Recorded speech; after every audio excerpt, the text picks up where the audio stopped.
Now, jot down these 5 key ideas. Here's number 1. Work on your personal philosophy. The first thing you start changing is what? Your philosophy. You start changing your mind. You start changing how you think. You start picking up new ideas and information. Gather new knowledge. Make better decisions about what's valuable. And I'm telling you, if you'll do that, your whole life will change. Your health will change. Your relationship with your family will change. Your ability to cope with challenges and problems will change. I'm telling you, income, promotions, all of it will change. If you will change, it'll all change. If you won't change, it isn't going to change. You can keep your fingers crossed if you want to and hope they'll straighten it out. You can wish for the wind not to blow quite as severe, but I'm telling you, wishing for the wind to change in your favor, we call naive at best. Don't do this any longer. Wish for a better wind. The key is to wish for the wisdom to set a better sail. Utilize whatever wind it blows to take you wherever you want to go. That is the philosophy I picked up at age 25, and it revolutionized my whole life. My mentor said, Mr. Rohn, you've been working 6 years. How are you doing? I said, not very well. He said, I suggest you not do that anymore.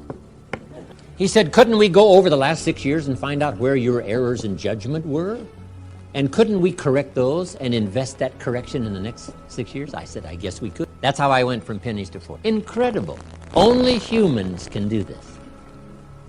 See, if you were a tree, you'd be stuck. Right? If you used up all the nourishment around you, couldn't move, then you would die. But that's not true. So, however much you want to change, that's up to you. But see, if there's a class and you don't take it, and a skill and you don't learn it, and a discipline and you don't try it, and if there's a possibility and you don't explore it, then who are we going to blame? Nobody but yourself. You know, we put some of the valuable things on the high shelf, so you can't get to them until you qualify. If you want the things on the higher shelf, you got to stand on the book you read. Every book you read, you get to stand a little higher so you can get the things on the higher shelf. Become a good reader.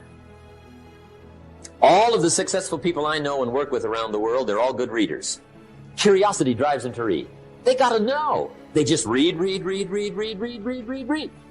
Did you know there's books on how to be stronger, more decisive, be a speaker, be a leader, have a better effect on other people, develop your personality? Did you know there's books on that? And people don't read them? How would you explain that? And they can read. Did you know that hundreds of successful people have written their stories in books and they wrote down how they did it and people don't read it? How would you explain that? The guy's busy, I guess.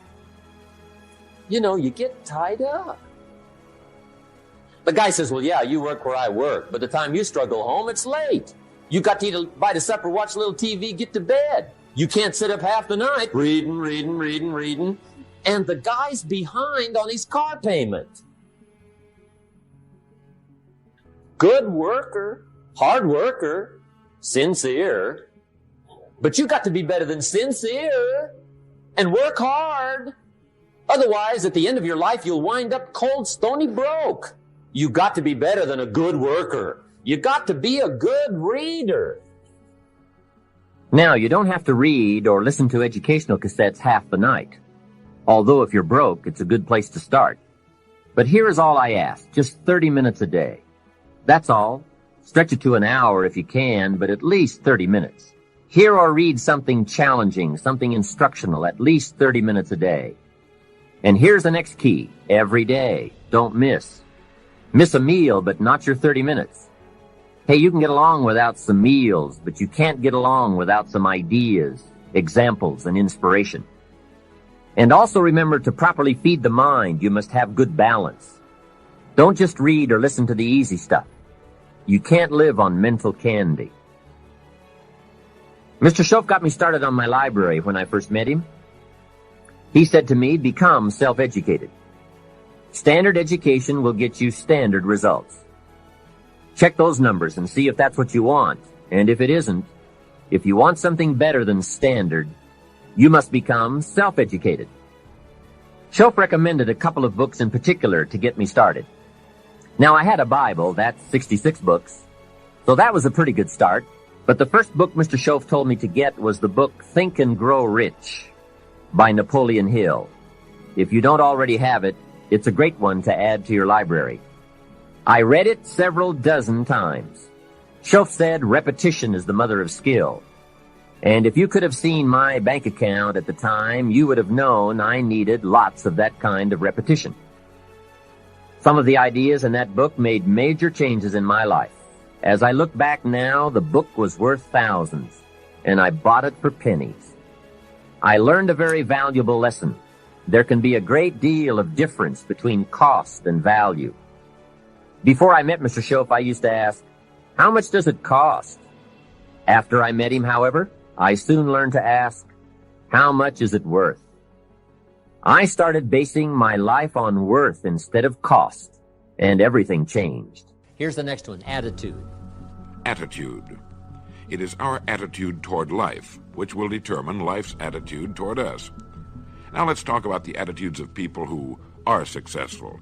Successful people come in all shapes and sizes and in widely varying degrees of intelligence, background, and so on. But they all have one thing in common. They expect more good out of life than bad. They expect to succeed more than they fail. If you want something worthwhile, take the attitude that there are a lot more reasons why you can have it than there are that you cannot, and set out to earn it. Go after it, work at it, ask for it, and 9 times out of 10, you'll get it. Now, let me tell you of a little test you can make which will prove beyond any shadow of a doubt that a good attitude can change a person's life as dramatically as walking from a darkened room into the bright, clear light of day. So here's the test. For the next 30 days, act toward the world, everything and everyone with whom you come in contact, with the attitude which represents the kind of results you want to achieve. That is, if the result you want is more success in what you're doing, act as though you are already in possession of the success you seek. If you want others to treat you with admiration and respect, treat others with admiration and respect first.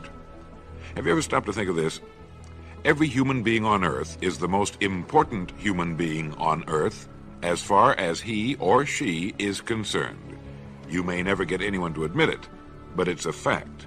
So for the next 30 days, treat every person with whom you come in contact as the most important person on earth, remembering as you do so that as far as that person is concerned, he is. Now, the reason I say treat everyone in this fashion is mainly because this is the way human beings ought to treat each other, and because it will help you form a habit that will bring you amazing and delightful results for the rest of your life. Have you ever noticed that the higher you go in any organization of value, the nicer the people seem to become? You see, the bigger the person, the easier it is to talk to him, to get along with him, to do business with him. Do you know why? It's because he's got a good attitude, and people with the best attitudes just naturally gravitate toward the top. So for 30 days, act toward others and the world at large in exactly the same manner you want the world and others to act toward you. Treat your wife or husband as the person he or she really is, the most important person in your life. And the same with the children. Carry out into the world each morning for 30 days the kind of attitude you would have if you were the most successful human being on earth. And notice how it quickly develops into an habitual attitude. When a person does this, he should realize he has already placed himself on the road to what he seeks. He is right now in the top 5% of the people in this or any other country. He has prepared the ground and planted the seed. He has made of himself a magnet, an embodiment of that which he seeks. Before metal can be cast into a desired shape, the mold, the expectant receptacle, must first be fashioned. Before a building can be erected, the excavation must be made and the foundation laid. And before a person can achieve the kind of life he wants, he must become that kind of individual. He must think, act, talk, walk, and conduct himself in all of his affairs as would the person he wishes to become. He is then actually that person, and the things that person would have and do will naturally come to him. Almost immediately, a change will be noticed. Irritations that used to frustrate and annoy disappear. When some less informed individual gives you a bad time, stay on the track. When someone cuts in front of you with his car or acts in any other manner that shows his ignorance and lack of courtesy, don't permit yourself to drop to his level. Pity him, for that's what he really deserves. That's the very group a person doesn't want to belong to. And if he acts like them, well, let's face it, he belongs with them. There's nothing in the world that men, women, and children want and need more than the feeling that they're important, that they're needed and respected, They will give their love, their affection, their respect, and their business to the person who fills this need. So the magic word is attitude. And in summing up, a few points to keep in mind. 1.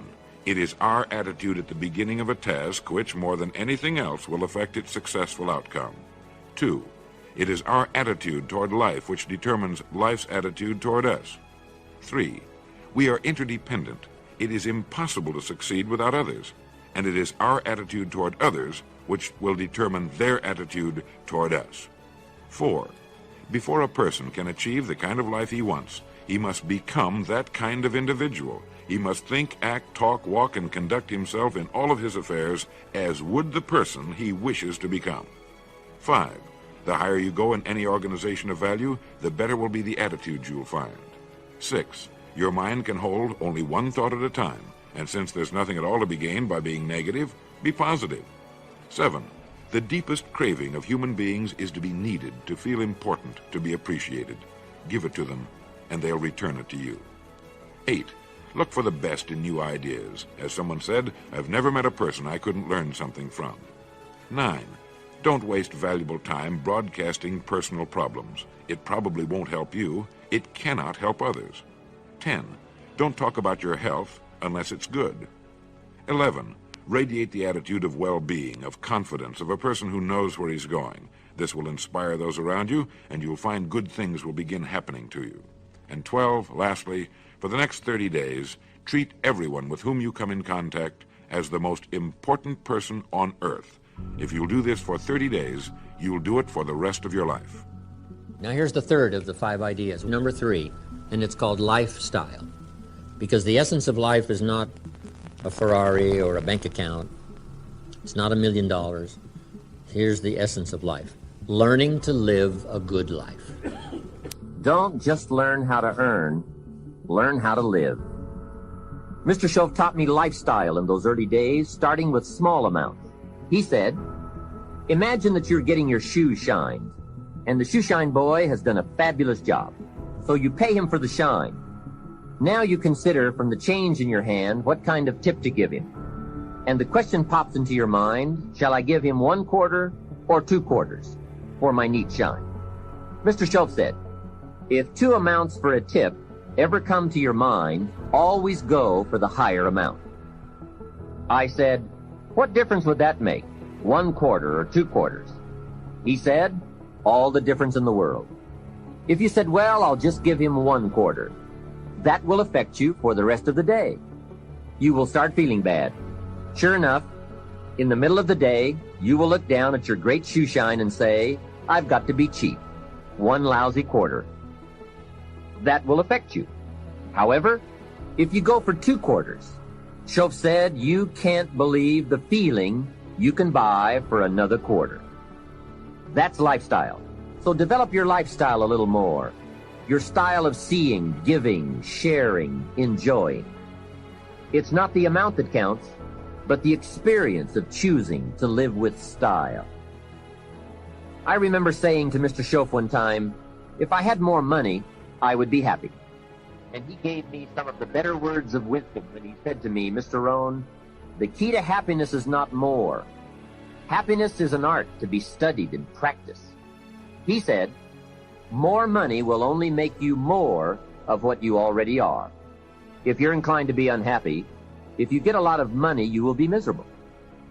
More money will only make you more. More money will only amplify. If you're inclined to be mean and you get a lot of money, you will be a terror. If you're inclined to drink a little too much, when you get a lot of money, you can now become a drunk because you can drink everything. So style is not more. Style is an art. Here's something else to think about. Did you ever hear where the expression tip came from? As in tipping the waiter or waitress in a restaurant.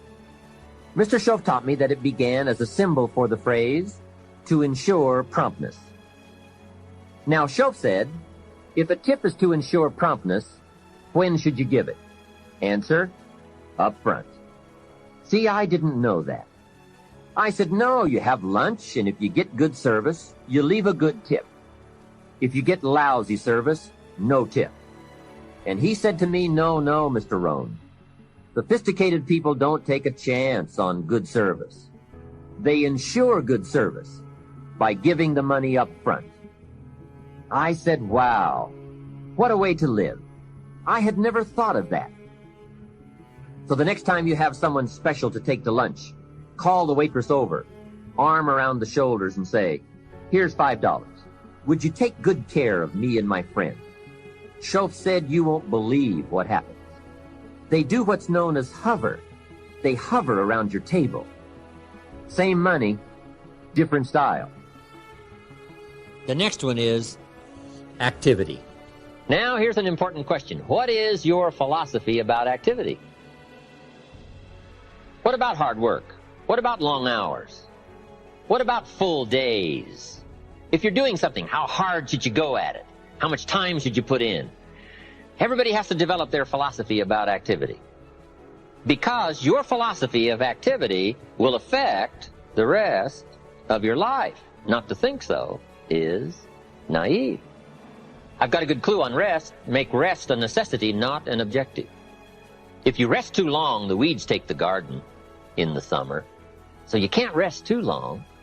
Life doesn't stand still. And the threat of life will start overwhelming the values of life if you just let it go. So we've all got to have a philosophy about activity. Let me give you one of the best I know. Here's what it says. An ancient phrase says, whatever you...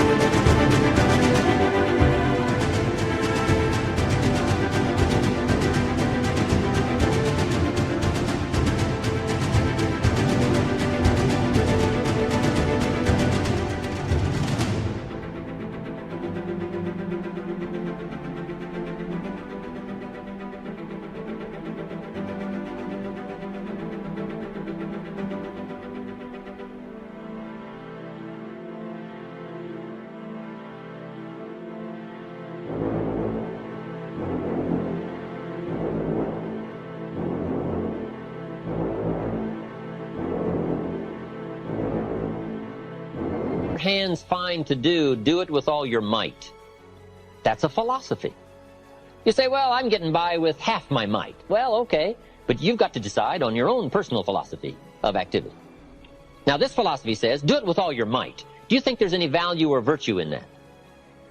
Well, I don't know. You've got to decide. You've got to weigh this out, right? You've got to evaluate it for yourself and put it on your own mental scales, and you've got to come up with your own answers. How hard should you work? I'm teaching kids now the ant philosophy. The ant philosophy. An ancient story says everybody should study ants, especially lazy people. The ant philosophy. Let me give it to you. It's very brief. Number one, ants never quit. Good philosophy. If they're headed somewhere, you try to stop them, they'll look for another way.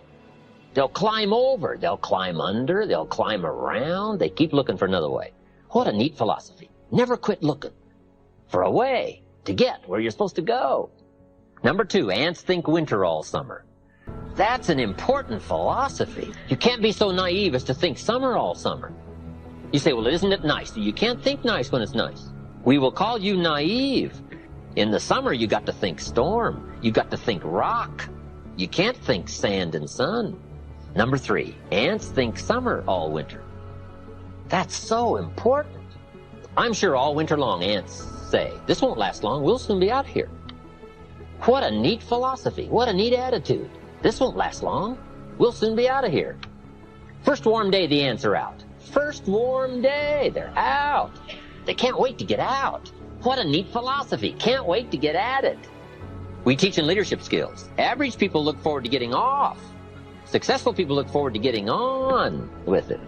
The guy doesn't want off, he wants on. And that's what starts to transform his life into the doing, into the activity. Now here's the last of the ant philosophy.